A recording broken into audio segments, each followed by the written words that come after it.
So welcome children, एक बार फिर से आपका बहुत बहुत स्वागत, बहुत बहुत प्यार। तो चलिए अब हम आज सीखते हैं इस वाले वीडियो में लाभ और हानि पर आधारित कुछ प्रश्न। पिछला वीडियो इससे पहले मैंने लाभ और हानि के कॉन्सेप्ट्स आपको बताए थे, उसमें कौन कौन से सूत्र होने हैं वो भी मैंने आपको बताया था। क्रय मूल्य, विक्रय मूल्य, लाभ प्रतिशत, हानि प्रतिशत, इन सभी पर हम चर्चा कर चुके हैं। उन्हीं पर आधारित ये कुछ प्रश्न हैं आज मैं आपको यहाँ पर हल करके बताऊँगा, ताकि आप उसके कंसेप्ट से सीख सकें कि ये क्वेश्चंस को किस तरह से हमने हल करना है। तो यहाँ पर कुछ क्वेश्चंस दिए हैं। तो पहला क्वेश्चन दिया है, देखिए, लाभ या हानि ज्ञात कीजिए। आपको लाभ या हानि ज्ञात करना है। तो आपको दिया हुआ है यहाँ पे क्रय मूल्य। क्रय मूल्य दिया है आपको 120। क्रय मूल्य यानी जितने में कोई चीज़ खरीदी जाती है। तो कोई चीज़ है जो कि 120 रुपये में खरीदी गई है और इसका विक्रय मूल्य कितना है, 135, यानी 135 रुपये में बेची गई है। तो बच्चों आप यहाँ से ध्यान से देखें कि खरीदी तो कम में गई है और बेची वो ज़्यादा में गई है, क्योंकि 135 120 से बड़ा है, यानी उसको ज़्यादा में बेचा गया है। तो जब कोई चीज़ कम में खरीदी जाती है और ज़्यादा में बेची जाती है तो वहाँ पर निश्चित रूप से क्या होता है, लाभ। तो मैंने आपको पहले वाले वीडियो में भी बताया था। तो ये आप पहला वाला जो प्रश्न है इस पे ये पहला वाला जो प्रश्न है इसमें लाभ होगा निश्चित रूप से। और लाभ हम कैसे निकालते हैं, लाभ को हम विक्रय मूल्य से क्रय मूल्य को घटाते हैं। तो लाभ होता है विक्रय मूल्य, विक्रय मूल्य है 135 और इसमें से हम कम करेंगे क्रय मूल्य, क्रय मूल्य 120। तो 135 से 120 घटाने पर आपको मिलेगा रुपये 15। तो पहले वाले प्रश्न का उत्तर होगा 15 रुपये का लाभ। इसी प्रकार आप ये इसका ये देखिए, सेकंड पार्ट है कि यहाँ पर क्रय मूल्य दिया है 325 रुपये, ध्यान से देखिए, और विक्रय मूल्य दिया है 310 रुपये। देखिए बच्चों, आपको पता है कि 310 325 से कम है। इसका मतलब कि इसका विक्रय मूल्य तो कम है लेकिन क्रय मूल्य ज़्यादा है, यानी यह चीज़ ज़्यादा में खरीदी गई है और कम में बेची गई है। तो जब कोई चीज़ को हम ज़्यादा में खरीदते हैं और कम में बेचते हैं तो वहाँ पर क्या होती है, हानि। तो इस वाले प्रश्न में स्पष्ट है कि यहाँ पर हानि भी है। तो हानि को हम कैसे निकालते हैं, हाँ, जैसे मैंने आपको पहले वाले वीडियो में बताया था, हानि को हम निकालते हैं क्रय मूल्य ऋण विक्रय मूल्य, क्रय मूल्य ऋण विक्रय मूल्य, इस सूत्र से।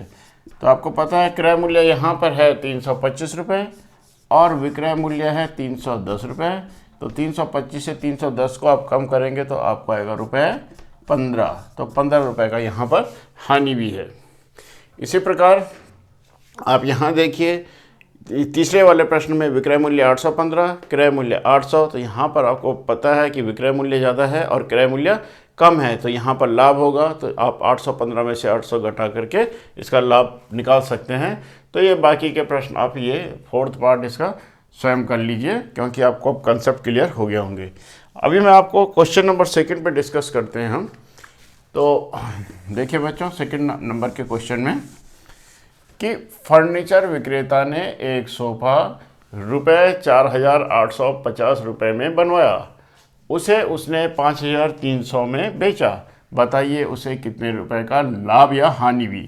तो देखो बेटा, जो विक्रेता है यानी जो बेच रहा है, उसने सोफ़ा कितने में बनवाया, 4,850 रुपये, यानी सोफ़ा बनवाने में उसको कितना पैसा देना पड़ा, 4,850। तो विक्रेता के लिए ये जो सोफ़े का क्रय मूल्य है वह कितना है, 4,850, क्योंकि उसने बनवाने में, सोफ़ा के बनवाने में 4,850 रुपये खर्च किए। इसलिए जो सोफ़ा का क्रय मूल्य है विक्रेता के लिए, क्रय मूल्य, क्योंकि विक्रेता ने इसको बनवाया तो उसने खर्च किए रुपये 4,850 रुपये। फिर उसने उसको 5,300 रुपये में बेचा, यानी विक्रय मूल्य, सोफ़ा का जो विक्रय मूल्य है, तो कितने रुपए में बेचा गया सोफ़े को, रुपये 5,300 में, रुपये 5,000। ये हो गया आपका विक्रय मूल्य।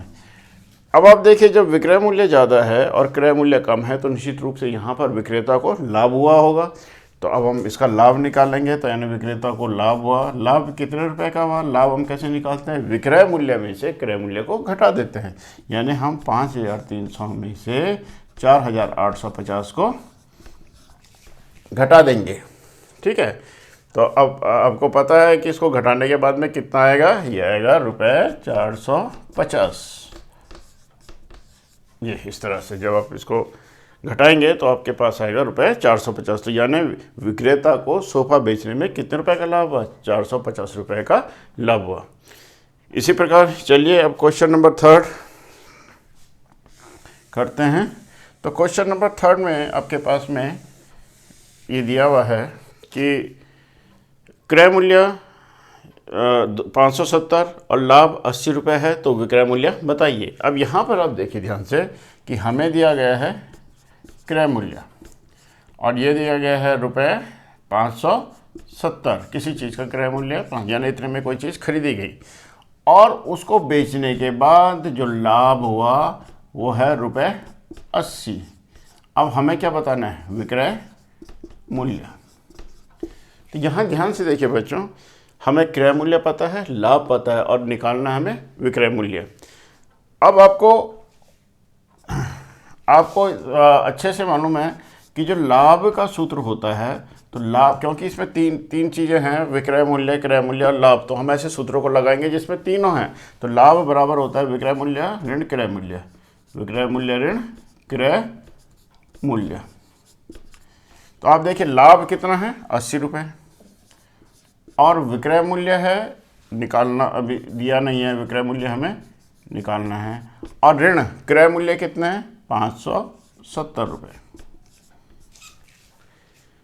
तो बच्चों मैंने इससे पहले एक वीडियो बनाया था जिसमें मैंने पक्षांतर के बारे में बताया था। तो उस वीडियो को बनाने का मेरा मकसद ही यही था कि जब इस तरह के प्रश्न आएंगे तो आप इस तरह के प्रश्नों को कैसे हल करेंगे। तो मैंने आपको बताया था जब किसी राशि को दाहिनी तरफ से हम बाईं तरफ ले जाते हैं या बाईं तरफ से दाहिनी तरफ ले जाते हैं, यानी पक्षांतर करते हैं, तो उसका चिन्ह बदल जाता है। तो वो वीडियो आप ज़रूर देखिए, वो बहुत फ़ायदा करेगा। उस वीडियो से आपको इस तरह के प्रश्न करने में किसी भी तरह की कोई कठिनाई नहीं होगी। तो यहाँ पे देखिए हम पक्षांतर करते हैं क्योंकि हमें विक्रय मूल्य निकालना है, इसलिए जो इसके साथ में ये क्रय मूल्य जो है ऋण 570, हम इसको क्या करेंगे, इसको हम ले जाएंगे बाईं तरफ यानी लेफ्ट हैंड साइड में। और आप क्योंकि ये दाहिनी तरफ है बराबर के, ये RHS है, राइट हैंड साइड है, तो जब हम इसको दाहिनी तरफ से बाईं तरफ ले जाएंगे तो ये ऋण का धन हो जाएगा। तो यहाँ पर ये हो जाएगा 80 धन 570। देखिए हम इसको इधर ले आए और बराबर, और ये यहाँ विक्रय मूल्य को इधर ही रहने देंगे हम। बस अब आप इसको जोड़ लीजिए। तो अब आप इसको जोड़ेंगे तो 0 का 0, 8 7 15 की 5, 80 लेकर ₹650, ये आ गया आपका विक्रय मूल्य बराबर विक्रय। तो विक्रय मूल्य आ गया ₹650। बहुत सिंपल है, पक्षांतर का इस्तेमाल करेंगे यहाँ पर और हम इसको बड़ी आसानी से निकाल लेंगे। एक और एग्जाम्पल मैं आपको समझा देता हूँ, आई होप ये समझ में आ गया होगा आपको। तो चलिए हम इसको एक और एग्जाम्पल देखते हैं। यहाँ पर एक प्रश्न दिया है कि क्रय मूल्य दिया हुआ है, हानि दी हुई है और विक्रय मूल्य निकालना है। तो ध्यान से देखिए, आप इसको फिर से समझने की कोशिश कीजिए। अगर आपको पिछला वाला क्वेश्चन अच्छे से समझ में नहीं आया है तो आप इस वाले प्रश्न को समझिए, दोनों एक ही तरह के प्रश्न हैं।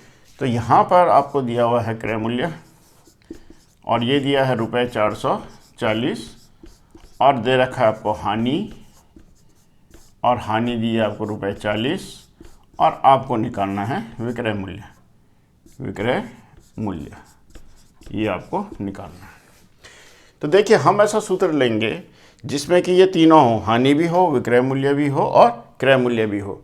तो हम ऐसा, आपको पता है कि हानि का जो सूत्र होता है तो हानि बराबर होता है क्रय मूल्य ऋण विक्रय मूल्य। पिछले वीडियो में बताया था हमने आपको, हानि का ये सूत्र लगाइए आप। अब हानि तो हमें दे रखी कितना, 40, तो हानि ₹40 की हानि भी है। क्रय मूल्य हमें दिया हुआ है ₹440 और ऋण विक्रय मूल्य हमें यहाँ पर निकालना है। अब देखो बच्चा, विक्रय मूल्य निकालने के लिए हमें क्या करना पड़ेगा कि क्योंकि विक्रय मूल्य हमारे पास क्या है, यहाँ पे विक्रय मूल्य से पहले कौन सा निशान है, ऋण का। तो जब हम इस विक्रय मूल्य को इधर लाएंगे तो ये इधर आके क्या हो जाएगा, धन हो जाएगा। तो अब देखिए आप, तो ये हो जाएगा 40, हम इसका पक्षांतर करते हैं, विक्रय मूल्य को हम दाहिनी तरफ लाते हैं बराबर के राइट हैंड साइड में, तो ये हो जाएगा 40। अब मैंने जैसे पिछले वीडियो में बताया था आपको कि ऋण की जगह क्या हो जाएगा, धन, इसका चिन्ह बदल जाएगा, तो 40 धन विक्रय मूल्य बराबर, और दाहिनी तरफ रह जाएगा केवल कितना, 440, क्योंकि जब बराबर के दाहिनी तरफ पहले 440 भी था और विक्रय मूल्य भी था, लेकिन विक्रय मूल्य को हम ले आए बाईं तरफ, तो ये आपका ये आएगा। अब क्योंकि हमें विक्रय मूल्य निकालना है तो इस 40 को हम कहाँ ले जाएंगे, ये अभी बाईं तरफ है बराबर के, इसको हम दाहिनी तरफ ले जाएंगे, यहाँ पर केवल विक्रय मूल्य रह जाएगा। तो चलिए इसको करते हैं, विक्रय मूल्य, ये देखिए विक्रय मूल्य बराबर, इधर दाहिनी तरफ है 440, और अब हम इस 40 को ले जाएंगे यहाँ, यानी दाहिनी तरफ, बाएं से बराबर के, बाएं से बराबर के दाहिनी तरफ। तो 40 धनात्मक है तो इसका निशान हो जाएगा ऋण। अब 440 में से 40 को घटा लेंगे तो हो जाएगा 400, तो आपका विक्रय मूल्य आ गया 400 रुपये। तो इस तरह से बच्चों कोई भी सवाल है तो वो बहुत आसानी से हल हो जाएंगे। आपको पिछला पूरा नॉलेज होना चाहिए, आपको पक्षांतर का नॉलेज होना चाहिए, आपको जो सूत्र बताए गए हैं वो आपको ध्यान में होने चाहिए, आपको क्रय मूल्य विक्रय मूल्य के कंसेप्ट एकदम क्लियर होने चाहिए। तो बाकी प्रक्रिया इस तरह से होगी, और ये क्वेश्चंस बहुत आसान है, इसको बार बार प्रैक्टिस कीजिए तो निश्चित रूप से आप इनको हल करने में पूरी तरह सफल होंगे। Thank you.